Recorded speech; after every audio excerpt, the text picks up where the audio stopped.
fire coming out of ice. It's one of the most bizarre things I've ever seen. But it has very serious methane implications. bubbling out of the water.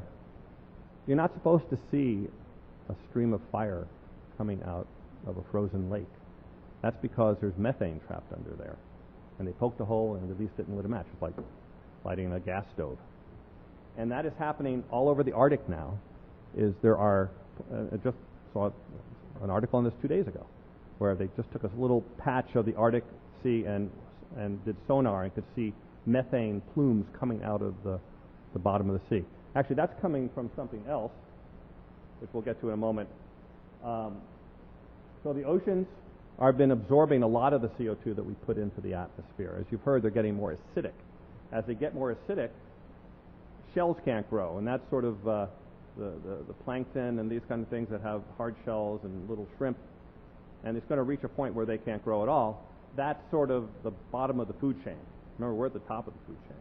So when the bottom of the food chain goes, everything above it is in a lot of trouble. And also, as the ocean warms, it also can absorb less CO2. And also, as it gets more CO2 in it, it also absorbs less CO2.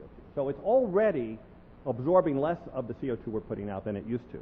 And it could get to the point where it gets so bad, it actually starts giving off CO2. If that ever happens, that's game over. This is not, one of the scientists at UC Berkeley that studies this, that this is not like the nearest term thing to worry about. This is a longer term thing to worry about. But certainly just the fact it's absorbing less CO2 is a problem, because that means when we cut back our CO2, which we have to do, we have to cut it back more than we think, because the ocean isn't helping us as much as it used to. So this is the one I wanted to get to about what the bubbling, there's another source of methane.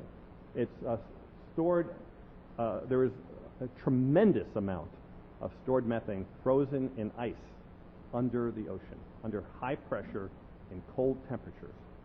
That looks like a burning snowball, but that's a methane class rate. And if that ever goes, there's so much of that would release incredible amounts of methane into the atmosphere, and we would be gone pretty soon. Fortunately, most of it's pretty deep, where it's still pretty cold, and the warming that's happening so far is happening more at the surface, so this has not been disturbed. The one place that's an exception is in the Arctic Sea, where it was covered in ice all the time, and now it's not, and so it's warming up fairly rapidly up there, and that's where they've been measuring this methane coming out a lot, but most of it gets absorbed by the ocean before it reaches the surface and doesn't get into the atmosphere. But it also makes the ocean more acidic, too, at the same time. So this one is something to worry about, but not as near-term problem as the permafrost, although we're learning more about this all the time. So that's some of the bad stuff that's going on. And this is all, I have to tell you, when I give this talk, I sometimes feel like I'm either giving a science fiction talk or something like that. This doesn't seem real to me either. But I talk to the scientists, and I can tell you, they tell me things that are just unbelievably scary. And they're doing it every day, so they don't even notice it some of the time. It's real. We have choices. It's amazing to me that we're not doing anything about this. This is nothing I told you to hear today is a secret. It's all well understood. There's a lot more information recently that not everyone's up to speed on, that things are getting far worse. But let's look at some of the choices we have. Some people believe that climate change isn't real and that we shouldn't do anything. So let's take a look at a very simple matrix. Maybe climate change isn't real, or maybe it is. And we have two choices. We do something or we don't do anything. Well, if climate change isn't real and we do something about it, we're going to waste money. Now, we'll develop new technology and the world will be better for other reasons, but there's no problems to solve. Now, of course, I don't believe that, but still, if you want to look at it that way. Now, if we don't do anything and climate change isn't real, well, life just goes on, and we'll still be better off anyway because we're going to run out of oil and things like that, but putting those energy security things aside. But if climate change is real and we do something about it, we're not wasting money, we're spending money. We're going to develop new technologies, we're going to make a better world, we're going to improve the economy, and we're going to improve energy security and all these other wonderful things, so good thing. Well, if climate change is real and we don't do something about it, billions of people are going to die. There's going to be wars everywhere over resources, famine and drought, which is beginning already. By the way, food production around the world has been dropping for the last few years because of climate change. we've been eating more grain than we've been growing for the last few years.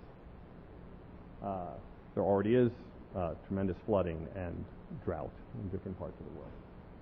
It will be the end of the world as we know it, essentially the collapse of civilization. There won't be any economy. It'll be, again, a Mad Max kind of existence. I don't think that's a good choice. And unfortunately, the scientists tell us the first column is not true. So we're really left with just one choice. Now, this amazes me that we all know that this is, pretty factual stuff here. Yet we're not doing anything. And why? So I started looking into reading up on the psychology of climate change. And it turns out they've done some studies on this. It turns out that we've evolved over millions of years to act on certain information and to ignore others. And that's actually a useful thing for evolution. If you're reacting to everything, you won't focus on the important things, and your species will die out. So we learn to react, humans learn to react to certain kinds of threats. We have 6 characteristics. So let's take a look at those characteristics and compare them to the threats posed by climate change. First of all, visible. Imagine you're on the Serengeti and there's a lion shows up there close to you. There he is. So now you know, you got to react to that. Climate change is invisible. It's a beautiful day out today. Historical precedent. The lion ate your brother last week, and you know to be scared of lions. Well, climate change has happened in the past, but we don't remember it, a long time ago.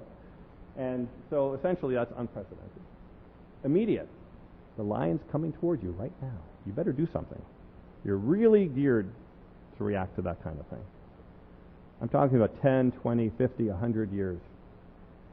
Might as well be forever, right?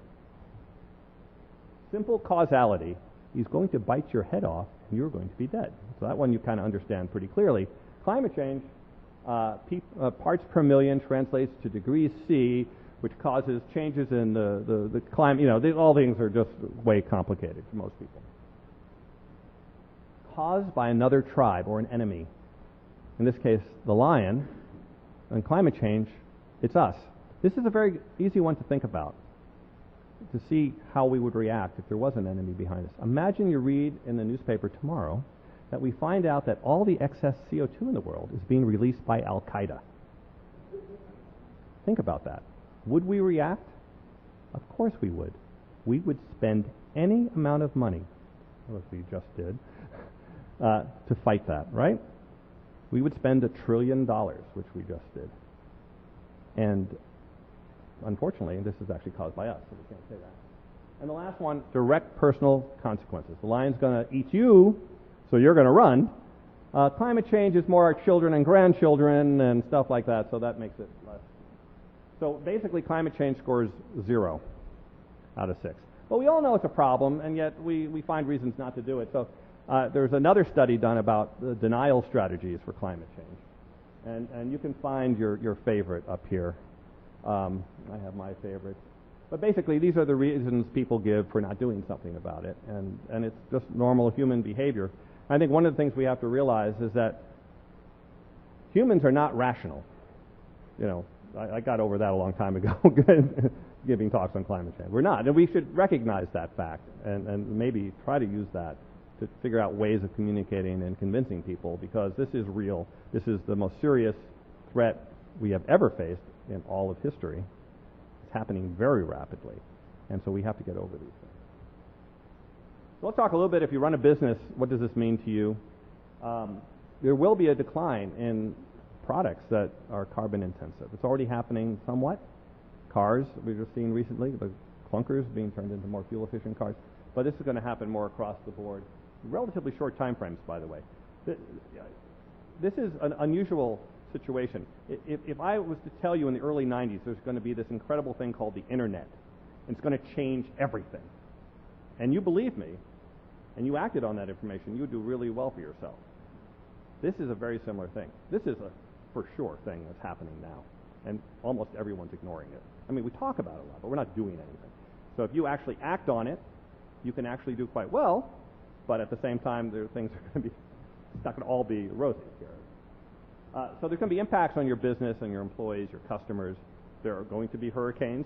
We already lost a city, a major city, a bunch of small ones. We're going to lose more of them in next decade.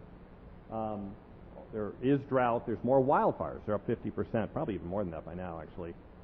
More flooding and there's more drought. Pandemics we're seeing now, and sea level rise is going to start a little slowly and then pick up a little later. You have to watch out for optimized systems, just-in-time inventory and things like that. Because what happens when the factory making your widget in Florida gets hit by a hurricane or a flood or something like that, and you don't have it? So you have to think a little differently. Rather than optimizing, you want to be robust. Optimize means you're best for a certain set of conditions. But what you want to be is robust. You want to work well under a wide set of conditions. And there's going to be a lot of unforeseen impacts. I don't know if you know